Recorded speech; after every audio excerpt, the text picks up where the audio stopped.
flying in strong turbulence, an airplane may be subjected for a very short period to negative G.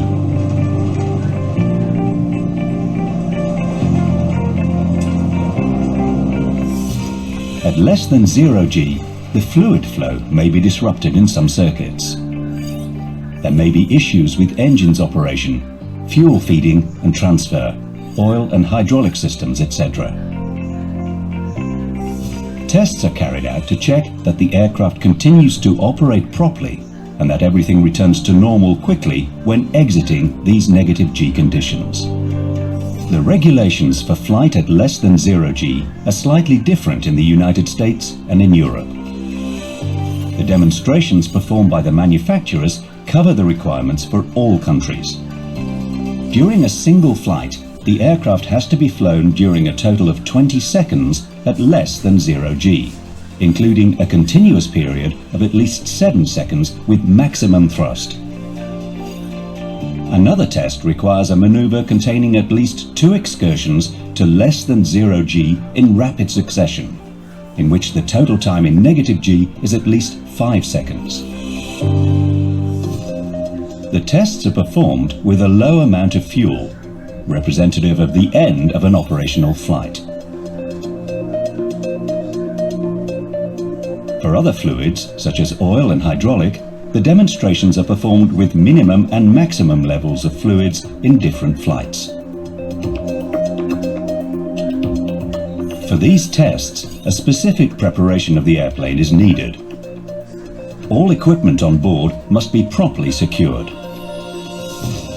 On a specific display, the pilot monitors the load factor obtained from the flight test installation.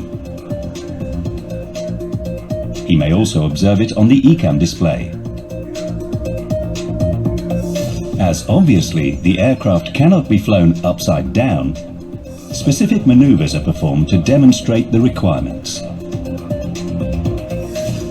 At medium altitude, the aircraft is accelerated toward its maximum operating speed, VMO, with maximum thrust. When approaching VMO, a pull-up is performed until close to the pitch attitude protection, which is set at 30 degrees.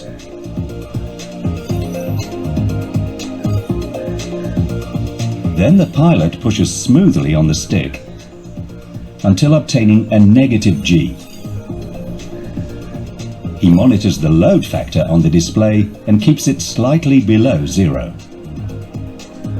After 7 seconds in negative G, he slowly pulls on the stick to recover normal flight conditions.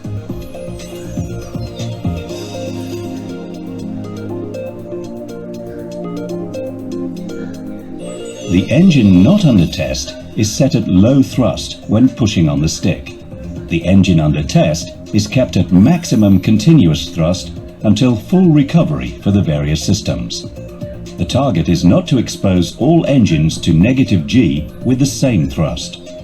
For the maneuver with 2 excursions to less than 0 G in rapid succession, after being stabilized in negative G for some seconds, the pilot pulls slightly on the stick to let the load factor go just above 0, monitoring the G meter. As soon as the load factor is positive, he pushes forward again for a new brief sequence in negative G. Then the test is over and he can recover. The first maneuver with shorter periods in negative G is repeated several times until a total of minimum 20 seconds at less than 0 G during the flight has been achieved.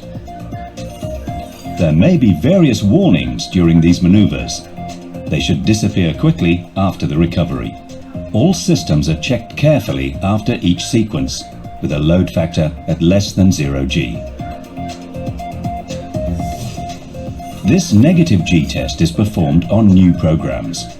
It is not necessary to repeat it on variants if the engines and the various systems, fuel, electricity, hydraulic, etc., are not modified.